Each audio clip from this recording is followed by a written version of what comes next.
সুপ্রভাত। আমি সুরেন্দ্রলাল Das teacher training কলেজের সহকারী অধ্যাপক। আজকে আলোচ্য বিষয়বস্তু হলো বিএড সেকেন্ড সেমিস্টারে কোর্স 9 এর একটি practicum, designing rating scale, questionnaire, interview schedule in a given topic.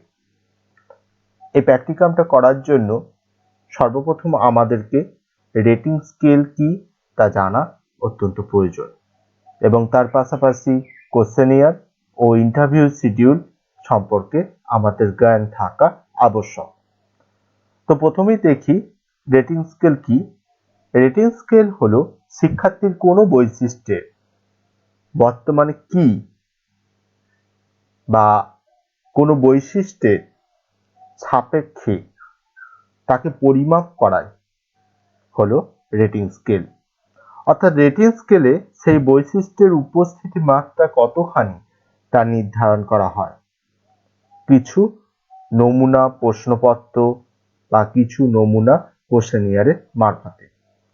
এবার আমরা দেখে নেব রেটিং স্কেলের প্রধান বৈশিষ্ট্য। রেটিং স্কেলের বৈশিষ্ট্যগুলির উপস্থিতি মাত্রা কতখানি তা পরিমাপ করে দেখা হয়। অর্থাৎ কোনো বিশেষ বৈশিষ্ট্য শিক্ষার্থীর মধ্যে কি পরিমাণে বিকাশ লাভ করেছে তা পরিমাপ করার জন্য এই রেটিং স্কেল তৈরি করা হয়। রেটিং স্কেলে প্রধান বৈশিষ্ট্য বা আমরা বলতে পারি কতগুলো কোশ্চেনিয়ারের মাধ্যমে এগুলো তৈরি করা হয়ে থাকে এবং সেই প্রশ্নপত্রের মানদণ্ড 4, 5, 3, 2, 1 এইভাবে সজ্জারীতিতে সজ্জা করা হয়। যেমন উদাহরণ হিসাবে আমরা বলতে পারি কোনো বিশেষ শিক্ষার্থী লেখাপড়ায় খুব ভালো, ভালো, মাঝারি, খারাপ, খুব খারাপ এই শব্দের মাধ্যমে আমরা 5, 4, 3, 2, 1 এইভাবে আমরা রেটিং দিতে পারি। অনেক সময় কোনো শিক্ষার্থী যখন নিজেই নিজের পর্যবেক্ষকের ভূমিকা পালন করে তখন তাকে সেলফ রেটিং বলা হয়।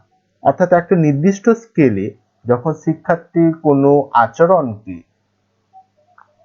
বিবেচনা করা হয় তখন তাকে রেটিং স্কেল বলা হয়।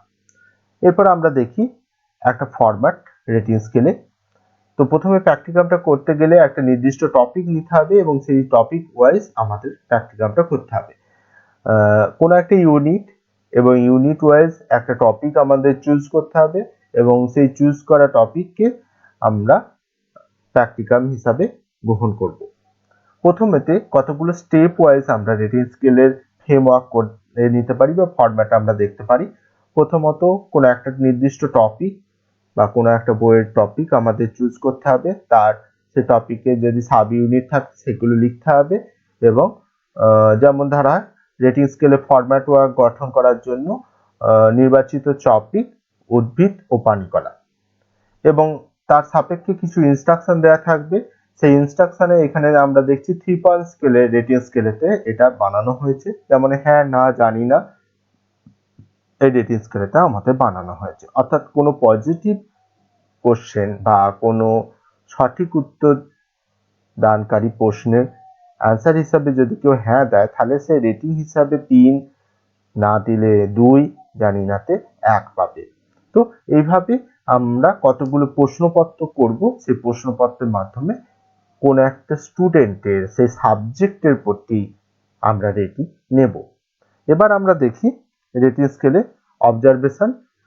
এর পরবর্তী অংশ অবজারভেশনেতে আমাদেরকে মুখ্যত 3 পয়েন্ট স্কেলেতে অবজার্ভ করতে হবে স্টুডেন্টদের এবং 3 পয়েন্ট স্কেলে কতখানি তারা অবজার্ভ করতে পারবে বা 3 পয়েন্ট স্কেলে তারা কতখানি সঠিক উত্তর দিল সেটা আমাদেরকে দেখতে হবে এবং তার পরিপ্রেক্ষিতে স্কোরম্যান নির্ধারণ করা হয়। একটু আগেই বললাম হ্যাঁ কোনো প্রশ্নের উত্তর হ্যাঁ দিলে সেখানে 3, কোনো প্রশ্নের উত্তর না দিলে সেখানে 2 এবং কোনো প্রশ্নের উত্তর জানি না দিলে সেখানে 1 দেয়া বাঞ্ছনীয়।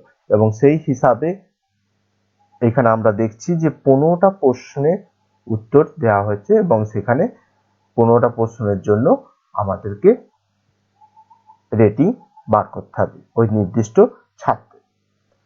ওকে, নেক্সট আমরা দেখি রেটিং স্কেলের একটা নমুনা। এখানে আমরা দেখছি যে একটা নির্দিষ্ট রেটিং স্কেলের প্রশ্নপত্র বা প্রবন্ধ তৈরি করা হয়েছে, সেখানে হ্যাঁ, না এবং জানি না হিসাবে প্রশ্নের মানদণ্ড স্থির করা হয়েছে। এবং এইখানে প্রথম প্রশ্নে উৎপত্তি অনুসারে কলা দুই প্রকার, ভাজক কলা এবং স্থায়ী কলা। যদি এই প্রশ্নের উত্তরে শিক্ষার্থী হ্যাঁতে টিক দেয় তাহলে সে 3 পাবে, যদি না হাতে টিক দেয় তাহলে 2 পাবে এবং জানি না হাতে টিক দিলে 1 পাবে। এইভাবে আমরা রেটিং বা নমুনা একটা প্রশ্নপত্র আমরা দেখলাম। এরপরে আমরা আসছি কোশ্চেনিয়ার। কোশ্চেনিয়ার বা প্রশ্নমালা কি? প্রশ্নমালা বা কোশ্চেনিয়ার বলতে এটাই বোঝায় যে শিক্ষণ প্রক্রিয়ায় যখন শিক্ষার্থীদের কোনো আত্মবৃত্তিমূলক মূল্যায়ন কৌশলের অন্তর্গত অন্যতম গুরুত্বপূর্ণ উপায় হলো শিক্ষার্থীর নিকট প্রশ্নগুচ্ছ বা প্রশ্নমালার ব্যবহার করার মাধ্যমে তথ্য সংগ্রহ করা। এবং এই তথ্য সংগ্রহ করার ক্ষেত্রে শিক্ষণ অথবা শিক্ষা ব্যবস্থার সঙ্গে সংশ্লিষ্ট কোনো সমস্যা বা ঘটনা অনুসন্ধান করে যখন তথ্য সংগ্রহ করার প্রয়োজন হয় তখন প্রশ্নমালা অত্যন্ত উপযোগী ভূমিকা গ্রহণ করে।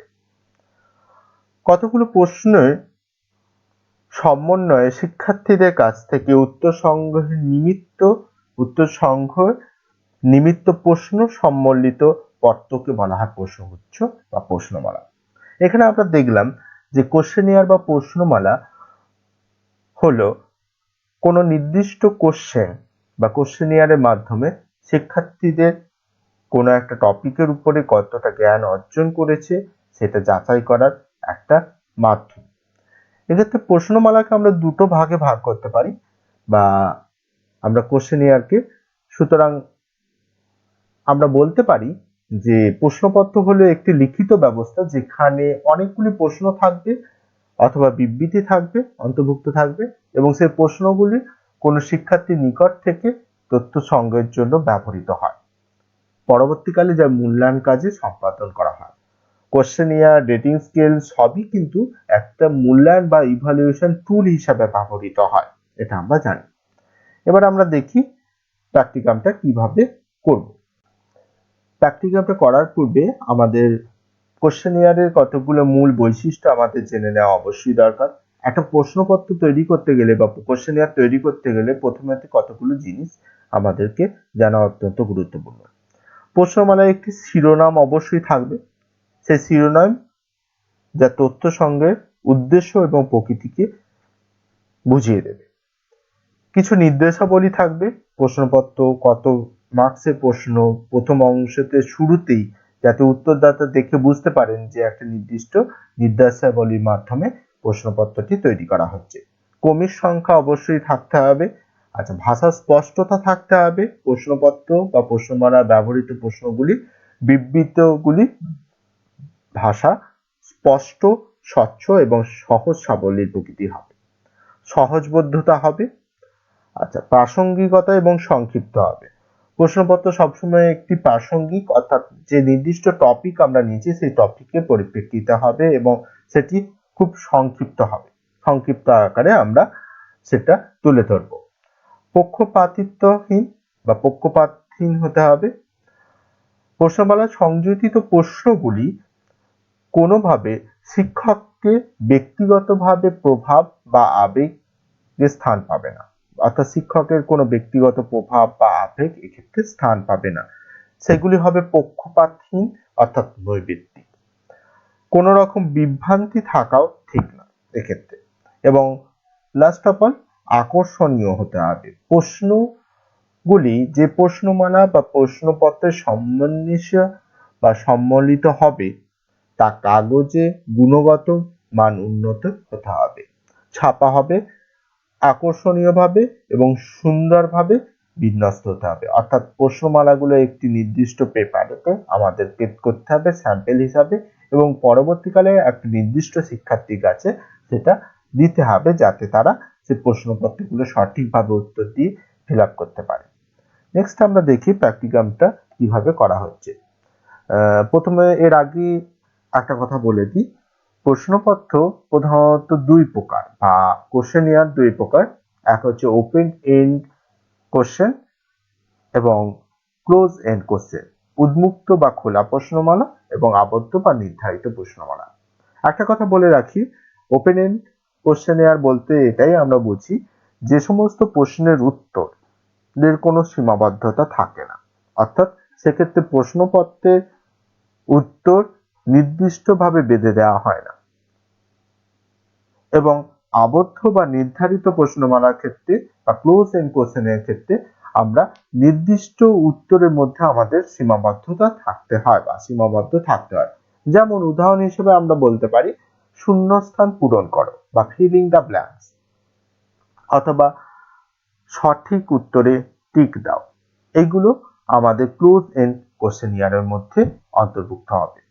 নেক্সট আমরা দেখি এর সুবিধা। প্রশ্নপত্র তৈরি করার ক্ষেত্রে বা প্রশ্নপত্রে কোশ্চেনিয়ারের প্রধান সুবিধা হচ্ছে তথ্য সংগ্রহের কাজ বেশ সহজ হয়ে যায় এবং প্রতিক্রিয়াকে লিপিবদ্ধ করা এবং সাংখ্য মানে পরিবর্তিত করা সুবিধাজনক হয়। অর্থাৎ কোনো একটা ছাত্র তার কতখানি জ্ঞানের পরিপ্রাপ্তি হয়েছে বা কতখানি জ্ঞান সে অর্জন করেছে সেটা জানবার জন্য আমাদের এই প্রশ্নপত্রের ব্যবহার করা হয়ে থাকে। এবং এই ক্ষেত্রে প্রশ্নপত্রের সাইডে একটা নির্দিষ্ট সাংখ্যমান দ্বারা সেইগুলোকে ডিনোট করা হয় এবং এই সাংখ্যমান ওয়াইজ আমরা তার রেজাল্ট বা মূল্যায়ন নিতে পারি।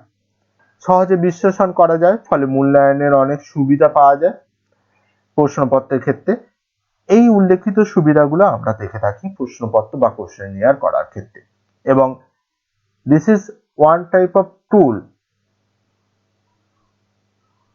যেটা রিসার্চ বা অন্যান্য শিক্ষার্থী মূল্যায়নের ক্ষেত্রে যথেষ্ট গুরুত্বপূর্ণ ভূমিকা গ্রহণ করে।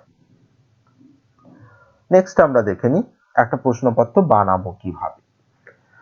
প্র্যাকটিকামের ক্ষেত্রে আমরা দেখি যে কোশ্চেনিয়ার বানানোর ক্ষেত্রে এখানে আমরা দেখছি যে কোনো প্রশ্নপত্র বানানোর জন্য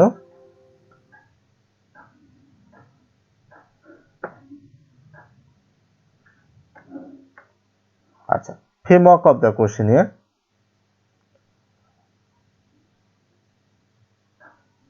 কোন একটা শিক্ষার্থীর নাম, শ্রেণী এবং বয়স আমরা দিয়েছি এবং সেক্ষেত্রে নির্বাচিত বিষয়গুলি উদ্ভিদ এবং পানিকলা এবং বদ্ধ প্রশ্নপত্র কিছু নমুনা, যেক্ষেত্রে একটা নির্দিষ্ট উত্তর সীমাবদ্ধ থাকে বা নির্দিষ্ট উত্তর এখানেতে সীমাবদ্ধ। যেমন দেখা যাক নিচে প্রশ্নগুলি সঠিক উত্তর নির্বাচন করে এবং তার পাশে ঠিক চিহ্ন দাও।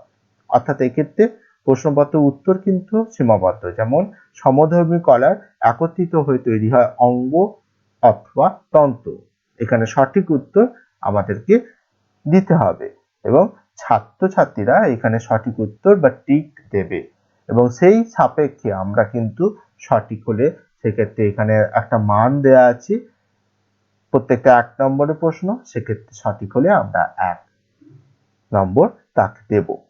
আচ্ছা এবার আমরা দেখে নিই এই প্রশ্নপত্রের সঠিক উত্তরের পাশে শনাক্ত করো এবং পাশের ঘরে চিহ্ন বসাও। ওকে, নেক্সট।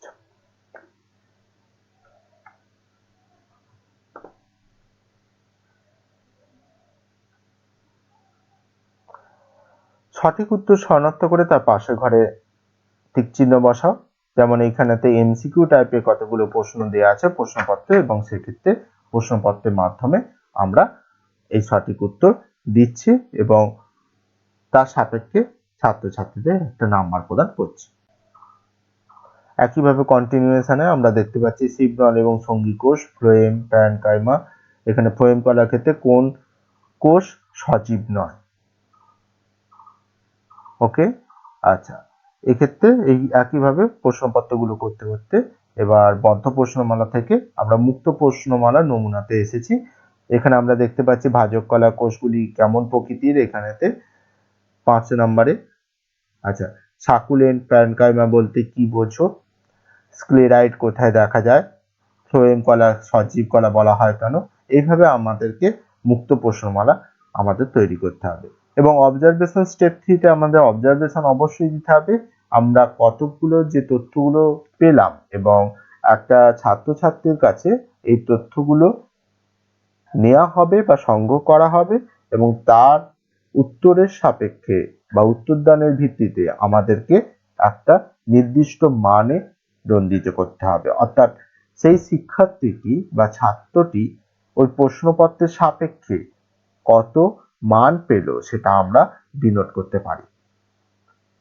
এবার আমরা দেখি ইন্টারভিউ টেকনিক বা সাক্ষাৎকার কৌশল। ইন্টারভিউ টেকনিক বা সাক্ষাৎকার কৌশল আরেকটি ইভালুয়েশন টুলস বা এটিও একটি ইভালুয়েশন টুল, যেক্ষেত্রে আমরা ছাত্রছাত্রীদের ফেস টু ফেস কোনো উদ্দেশ্যমূলক কথোপকথনের মাধ্যমে তাদের বিচার করতে পারি। ইংরেজি শব্দ ইন্টারভিউ কথার অর্থ হচ্ছে সাক্ষাৎকার। এটি হলো মূলত উদ্দেশ্যমূলক কথোপকথন, অর্থাৎ শিক্ষাক্ষেত্রে মূল্যায়নের জন্য তথ্য সংগ্রহের উদ্দেশ্যে অনুসন্ধানকারী অর্থাৎ শিক্ষক এবং তথ্য প্রদানকারী অর্থাৎ শিক্ষার্থীর মধ্যে কথোপকথনই হলো সাক্ষাৎকার।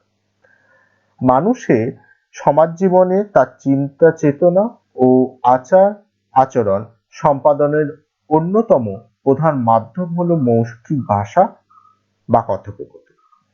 অর্থাৎ শিক্ষাবিজ্ঞানী ও অন্যান্য সমাজবিজ্ঞানীরা উদ্দেশ্যমূলক ভাবে সামনাসামনি বাক্যালাপের মাধ্যমে ব্যক্তি বা কোনো মানুষের ব্যক্তিত্ব, চিন্তাভাবনা, দৃষ্টিভঙ্গি, বিভিন্ন কর্ম পরিকল্পনা ইত্যাদি সম্পর্কে সম্যক জ্ঞান লাভ করে থাকে বা জ্ঞান লাভের জন্য সাক্ষাৎকারের ব্যবস্থা করে থাকে।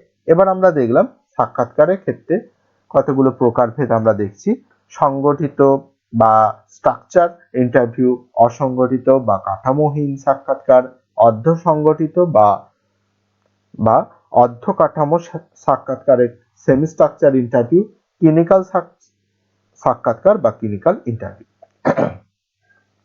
Design of the interview schedule বা ফ্রেমওয়ার্ক আমরা কিভাবে গঠন করব। ফ্রেমওয়ার্ক গঠন করার ক্ষেত্রে সর্বপ্রথম আমাদের ইন্টারভিউ শিডিউলের ক্ষেত্রে একটা নির্দিষ্ট বিষয় নিতে হবে। এর আগেও বলেছি, এখনো বলছি, একটা নির্দিষ্ট বিষয় নিতে হবে। সেই নির্দিষ্ট বিষয়ের ভিত্তিতে আমরা কতগুলো যে প্রশ্নগুলো শিক্ষার্থীর উদ্দেশ্যে করব বা শিক্ষার্থীর উদ্দেশ্যে বলবো সেটা আমাদেরকে এখানে লিখতে হবে। এবং ধরা যাক এখানে 10টা প্রশ্ন দেওয়া হয়েছে এবং 10টা প্রশ্ন এখানে তো আমাদেরকে লিখতে হবে এবং এই প্রশ্নগুলো আমরা যাচাই করার জন্য, শিক্ষার্থীদের ধারণা যাচাই করার জন্য আমরা কিন্তু এই নমুনা প্রশ্নপত্রগুলো শিক্ষার্থীদের সামনে তুলে ধরব এবং শিক্ষার্থীরা এই প্রশ্নের ভিত্তিতে একটা নির্দিষ্ট উত্তর প্রদান করবে এবং তার ভিত্তিতে আমরা একটি নাম্বার তাদের প্রদান করব। একইভাবে এই ফ্রেমওয়ার্কটা আমাদেরকে তৈরি করতে হবে। এবারে আমরা দেখছি অবজারভেশন, প্রকারভেদ। অবজারভেশনের ক্ষেত্রে এই ইন্টারভিউটা নেওয়ার মাধ্যমে আমরা কি কি পেলাম সেটা আমাদেরকে নির্দেশ করতে হবে। অর্থাৎ সেই ছাত্রটির মানসিক ব্যক্তিত্ব, তার সাবজেক্ট সম্পর্কে জ্ঞান, সেগুলো আমাদেরকে এখানে তো উল্লেখ করতে হবে। আচ্ছা, নেক্সট আমরা দেখি রেজাল্ট বা ওভারঅল একটা আমাদেরকে রেজাল্ট দিতে পারলে খুব ভালো হয়। এক্ষেত্রে রেটিং স্কেল, কোশ্চেনিয়ার, ইন্টারভিউ শিডিউলের মাধ্যমে একটি ছাত্রের বা একটি শিক্ষার্থী আলাদাভাবে সে কতটা পয়েন্ট ক্যারি করেছে অর্থাৎ কতটা পয়েন্ট করেছে সেটা আমাদের এইখানেতে উল্লেখ করতে হবে। যেমন এখানে দেখা যাচ্ছে যে সে রেটিং স্কেলে 3 স্কেলের মান অনুযায়ী তার স্কোর হয়েছে 45-এর মধ্যে 38 এবং কোশ্চেনিয়ারের ক্ষেত্রে তার স্কোর হয়েছে 30-এর মধ্যে 23 এবং সাক্ষাৎকারে তার আগ্রহ, বাচনভঙ্গি, সৌন্দর্য এবং উত্তরদানের পটুতা এবং ভাষার স্পষ্টতা আমরা লক্ষ্য করেছি। অর্থাৎ এক্ষেত্রে রেটিং স্কেলের সাহায্যে শুধুমাত্র যে কিভাবে রেটিং স্কেলটা তৈরি করব সেটাই বড় কথা না, তার পাশাপাশি আমরা রেটিং স্কেলের দ্বারা, কোশ্চেনিয়ারের দ্বারা এবং ইন্টারভিউ শিডিউলের দ্বারা একটা শিক্ষার্থী কিভাবে উত্তর প্রদান করবে এবং সেই উত্তরের ভিত্তিতে আমরা সেই শিক্ষার্থীর একটা রেটিং আমরা নিতে পারি।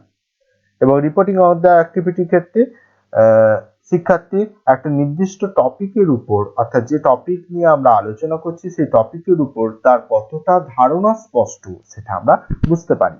এবং তার পাশাপাশি কোনো ক্লাসরুম টিচিং এর মাধ্যমে ওই শিক্ষার্থী ওই নির্দিষ্ট টপিক সম্পর্কে কতটা জানতে পেরেছে বা কতটা জ্ঞান লাভ করেছে সেটা সম্পর্কে আমরা ধারণা নিতে পারি। এবং তার কোনো দুর্বল বা দুর্বলীয় স্থান আছে কিনা সেটাও কিন্তু আমরা এই রেটিং স্কেলের মাধ্যমেতে আমরা মূল্যায়নের মাধ্যমে, শিক্ষার্থী মূল্যায়নের মাধ্যমে জানতে পারি। এবার আমরা দেখি রেটিং স্কেলে কিছু নমুনা।